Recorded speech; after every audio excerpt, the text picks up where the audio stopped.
Oh, it's time. Time to get radical.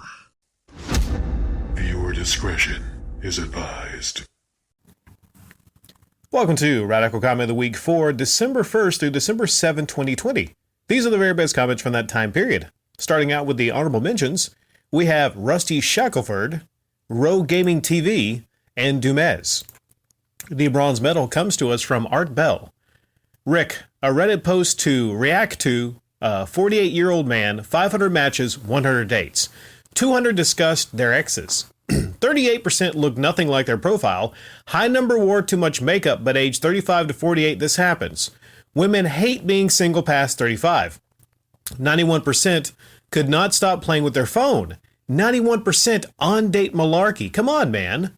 27% went 50-50 on the bill. Surprising, 3 women paid the entire bill.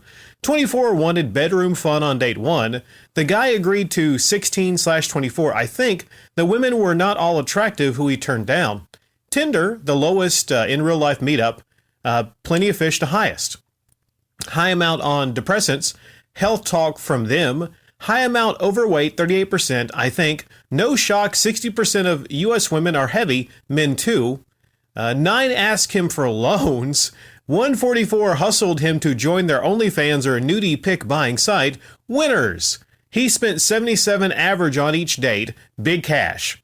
He is a chunky 48-year-old, so he cannot expect perfection. Bumble list his occupation. That and Hinge gave him dates. Tinder gave him the lowest rate of meetups, where 97 out of 100 women chase after 3% of men, as a rule from studies. The Reddit post is taken down now by mods. He got death threats for taking notes and sharing them. A pity he dated 35 to 48 in age. Lot of baggage, talking about kids, exes, health issues, talk.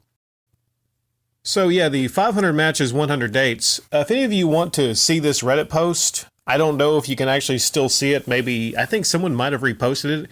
But you can check out a video from this one channel, I think, just Keith, all about Keith, something like that. 500 matches, 100 dates. If you type that into YouTube, it'll turn up. He talked about this, but I'll talk about this.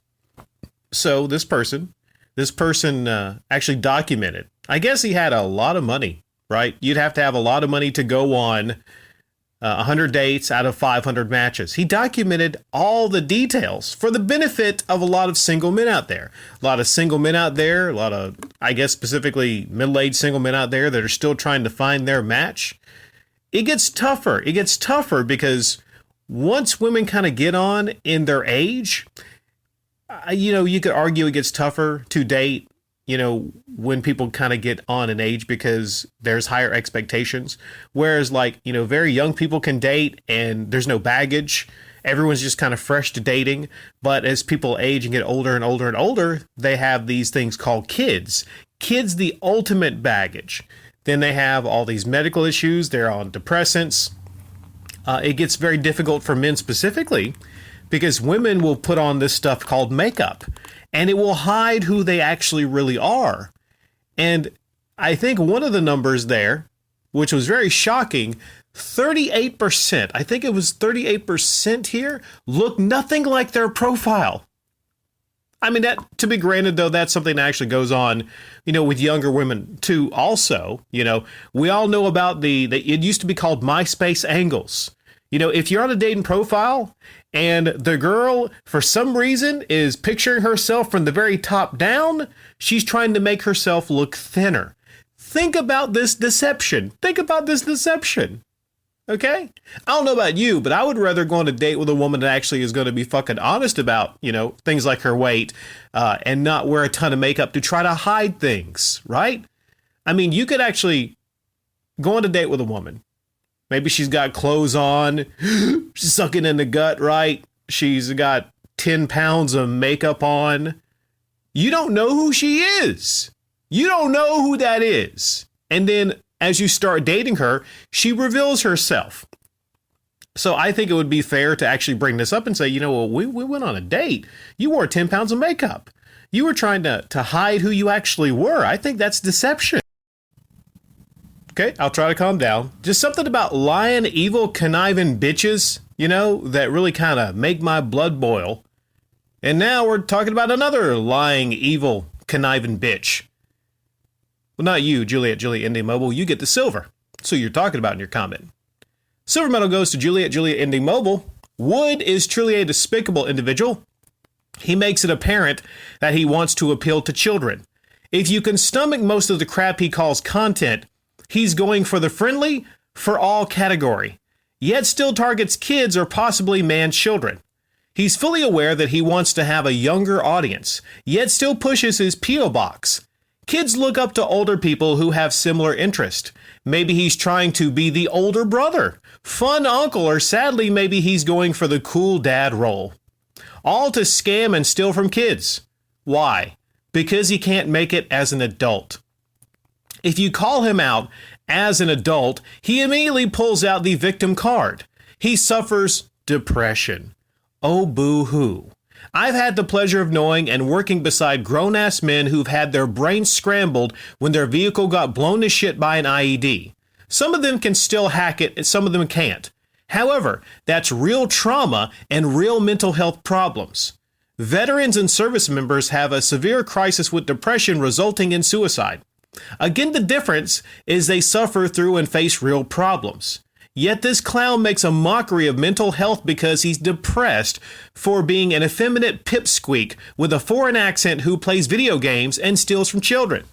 Sadly, philanthropy doesn't affirm that you are a good person.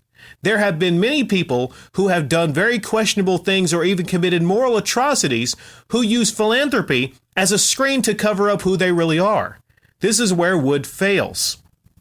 This is where Wood falls, specifically.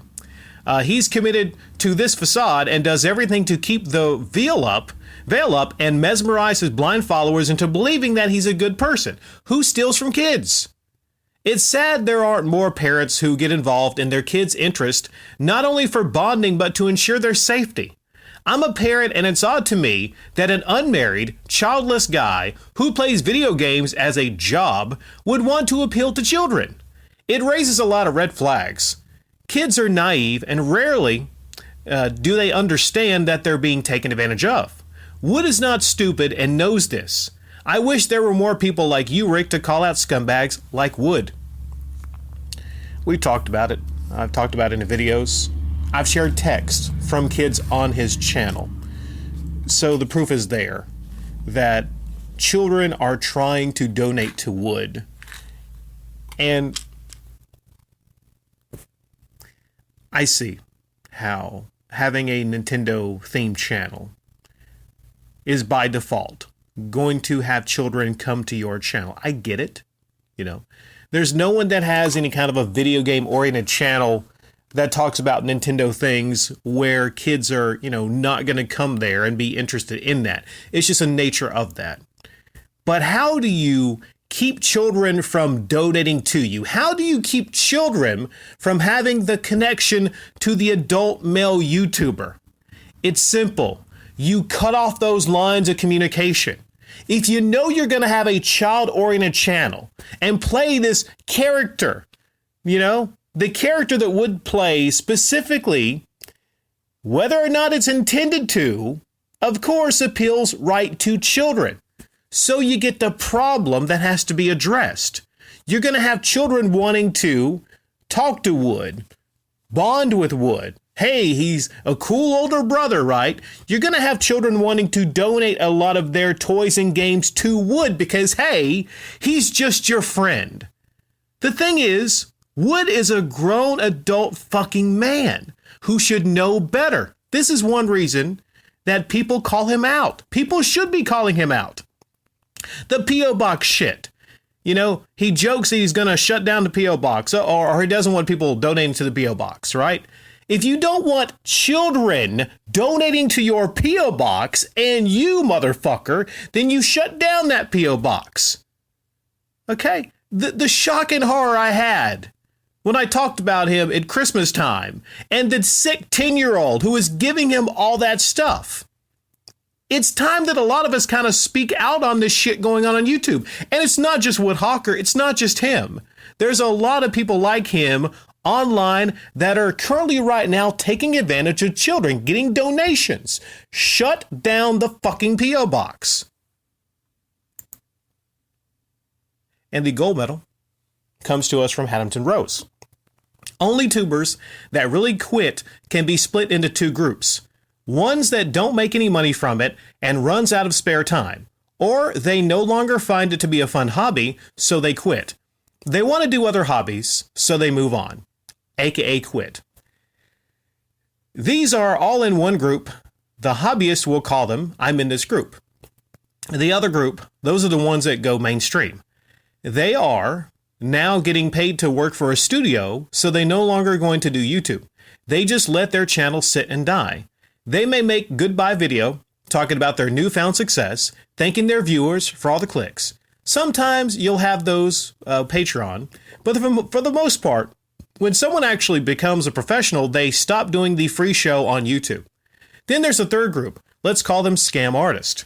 They don't count because they never leave. Oh yeah, they'll say they are leaving but have no intention of doing so. They'll say it's not worth their time because they aren't making X amount of dollars anymore. That they do this show for the fans. But if they have to get a job, there won't be as many videos. Or they'll have to quit altogether. In reality, they never even start looking for a job. They just want their subscribers to pay them. These are also usually the people that will do one video a month for the most part. Sometimes you'll have more active members of the community join the group, but they're rare, like an endangered animal. They exist, but are hard to find. Now the main ones. The ones that make one video a month, they have a format that is easy to copy, meaning there are others from their first group waiting in the wings and doing it more often and for free. So if these scammers actually did quit, you'd be able to replace them easily. The members of this last group will put on a big song and dance about having to leave. They may even make an extra video that is their normal content, but they'll add into that video, this may be the last one, and try to scam more viewers out of their money. But if it doesn't work, they'll miraculously drop the idea of quitting and go back like nothing happened. They'll just push the Patreon link more, sometimes up to 3 to 4 times a video, reminding you that YouTube is their job. It's how they feed their family, and it's not fair that they make so little on these videos that they put so much time into making. They said they were leaving, but they never leave. You know, if a YouTuber is like that, and they say that they're going to leave, and let's say they leave a link to a Patreon down below, or let's say they kind of admit it, you know what? They feel that they're not making as much money on YouTube. Oh, they changed the ad revenue payouts. Oh, no. Oh, it's not the holidays anymore. I'm not making as much. I'm quitting. I don't feel good. Things are happening, you know? I sprained my toe earlier. I'm just so depressed. They're just so depressed. They're not happy with YouTube. They're not making it. Well, fuck you if you're not making it on YouTube. Go get your asses a job application. All right? Let the people that are not living off their audience, let the people that are actually on YouTube for the passion and not taking money from their audience, let them take over. They can do it. There's plenty of channels out here that upload high quality videos without expecting donations from their audience. You get crickets. You hear crickets. Okay, the con is up. It doesn't take you motherfuckers.